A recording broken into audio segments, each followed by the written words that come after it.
Hey guys, this is Rusty with video number 4 in a 4-part series on taking the dash off of a 2000 E38 BMW 740il and replacing the blower motor and resistor.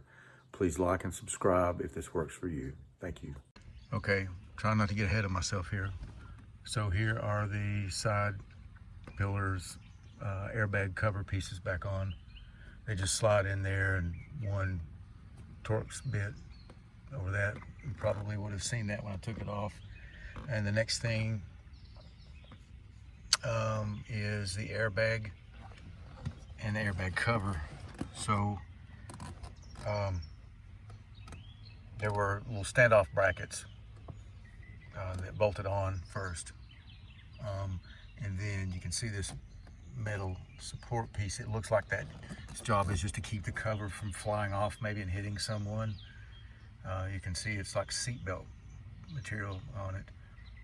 So that slides on, and then the airbag itself slides on. It just has one connector right there. And this guy right here actually breaks.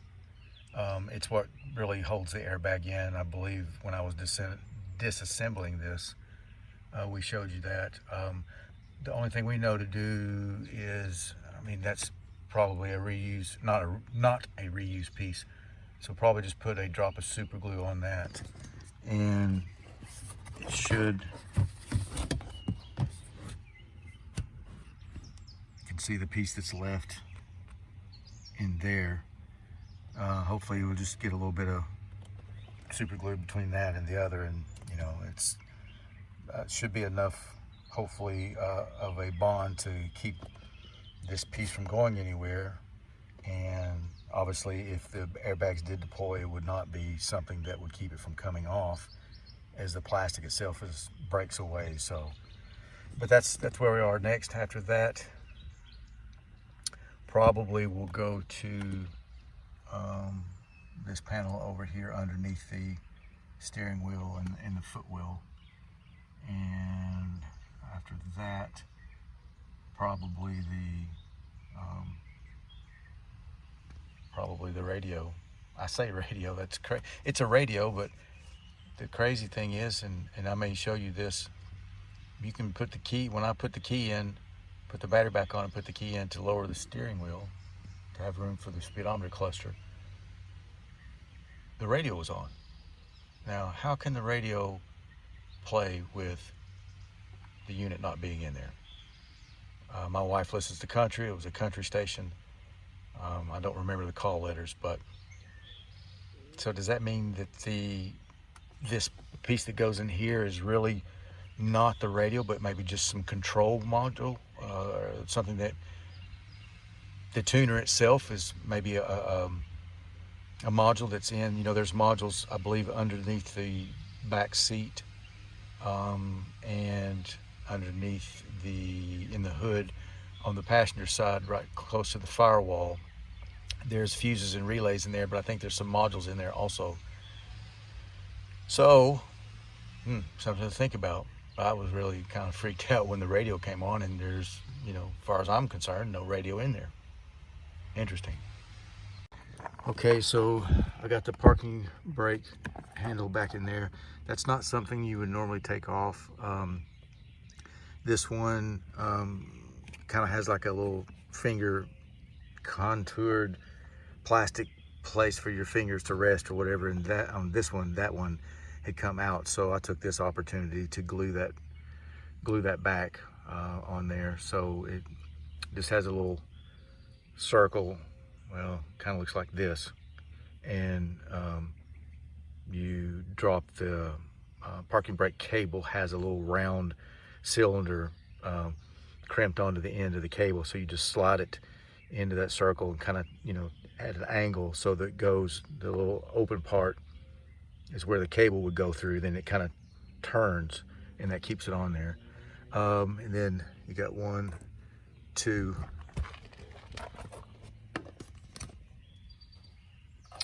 3, 4 bolts that hold this panel on, and then there are a couple of screws that hold this bottom panel on. And I believe there's two, and you got brittle plastic. You can see where this is broken, so we'll try to get it back up there as best we can. I think that may be broken on that side too, I'm not sure. But I believe that a couple of these screws not only hold the plastic up, but possibly, well, I started to say to hold the lower dash to the main dash, but I think there might be one in the center that does that, goes through this one, and this one, you can see that thing right there is the part that holds it to the dash support bracket, you might say. But I'll put those 3 screws in, and there he is, right at the, it's kind of hard to see at the back. You can kind of see a little notch to the left of the brake pedal arm. It's like a twist. See, it's threaded, but it's square or rectangular, or yeah. So you can slide it in and then turn it, and that keeps it, the back piece, up. So we'll do that, and then we can put that piece of trim back on. I think that is the dimmer for the lights. And we don't know if this is going to stay or not. There is a leather, kind of hard to see. You can kind of see it folded up there. There's a leather trim piece that just snaps. See the holes, just snaps into that. But I think some of the little tabs are broken, so I'm not sure if that'll stay in there or not, but we'll try that. And then once we have that done, then we'll move over to the passenger side. Almost finished. Okay, we were able to get that back on. You can see both of those little turn tabs in the back. Screw in there, screw in there. Could not get one in that one. Those metal, like flat, but it's almost like a bent in half. Slides on, it's threaded, so you can put a screw into it. It's kind of like a nut that's a flat piece of metal that slides over something. Couldn't find that for that one. And this one, you can see the plastic is broken, so we made kind of like a washer for it, and that seems to work out well. And then this guy, the electrical connector just slides in the back of it, and that whole trim piece just presses on.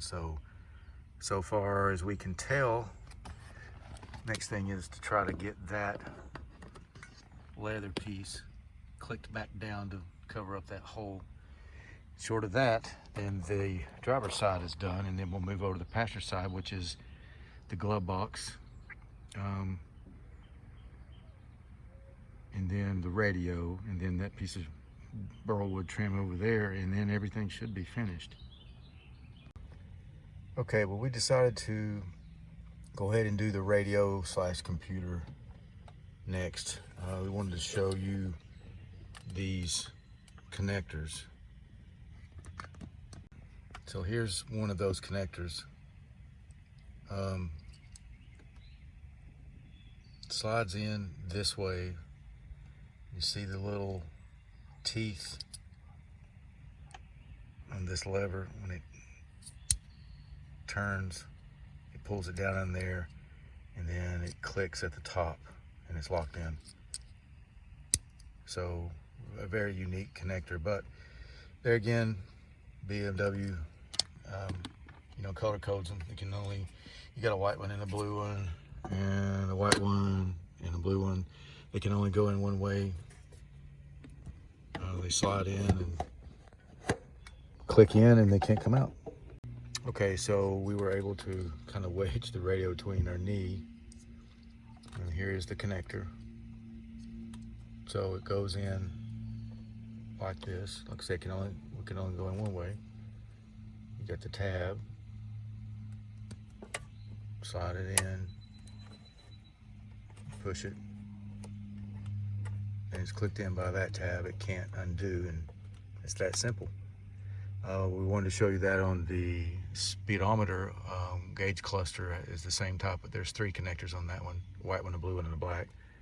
But we couldn't hold the camera and hold the cluster and slide the connectors on, so we thought we'd just show you this one. The white one's the same way. We'll put the white one on and then slide the unit back in. There's two screws at the top. Got this one. I'm trying to hold the radio in that one, and then there's one there and one there that holds the radio to the frame. And then there's a trim piece that goes around, and there's a little notch under that screws in. And then the trim piece has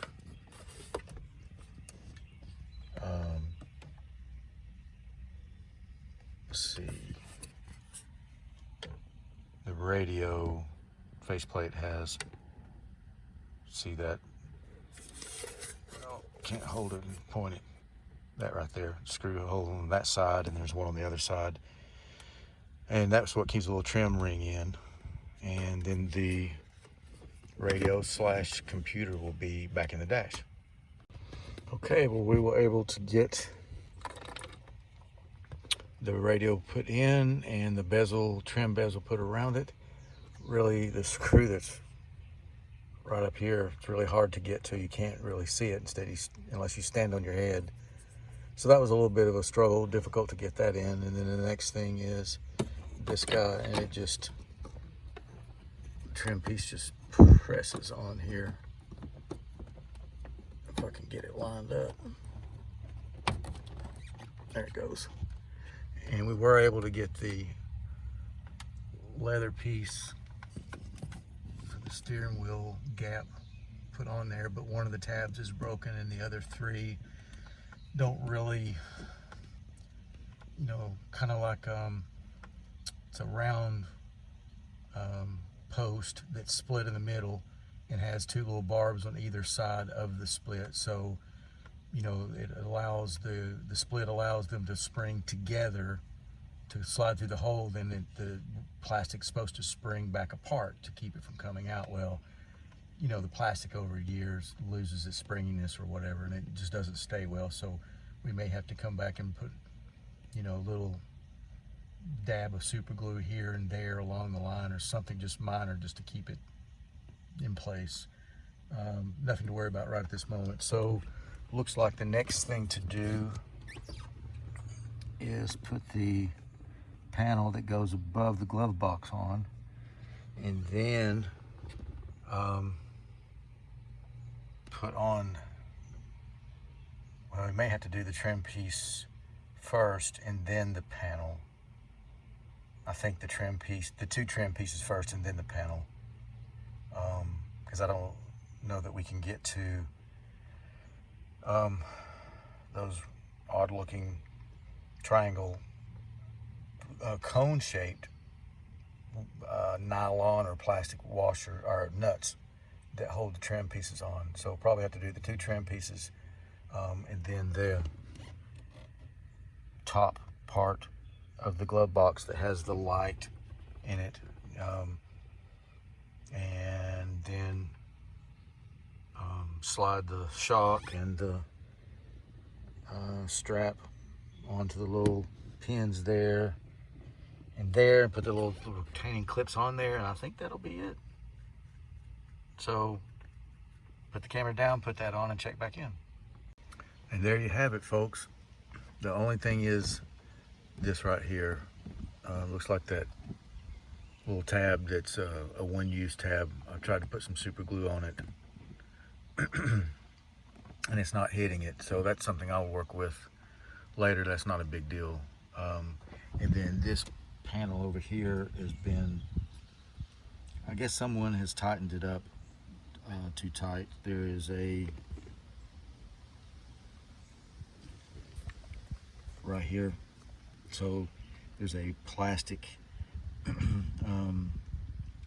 you can see the indentation of that metal nut, and it slides onto a plastic tab standoff on the back side of this little panel, and someone tightened it down so hard that it broke that plastic standoff, so there's nothing for the indentation, you know, the metal nut, there's nothing for it to connect to. So with what little bit of plastic was left, I couldn't find all the pieces, one piece missing. Anyhow, we mixed up some epoxy and slid this metal nut about in the position it's supposed to go, and put some epoxy on it over the brakes and the plastic and everything. So hopefully when that dries, then we can put this back on.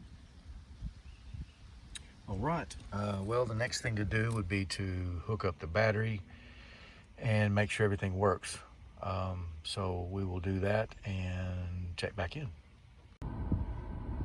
Yay, she works like she's supposed to. So you can hear the blower.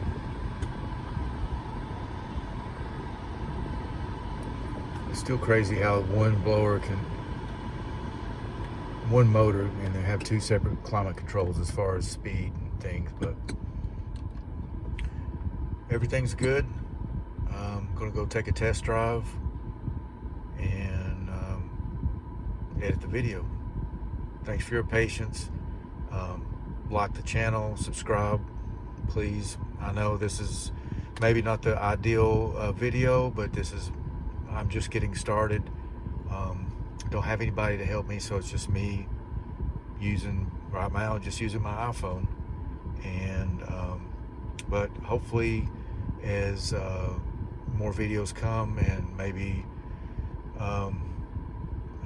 you know, we can get a GoPro or two, and if it does real well, then maybe we can get somebody to help us. If not, then we can possibly get some accessories where we can put the GoPro on like a body cam, or you know, tripods, or you know, maybe have one that shoots. Well, I'm rambling now. Thanks, guys.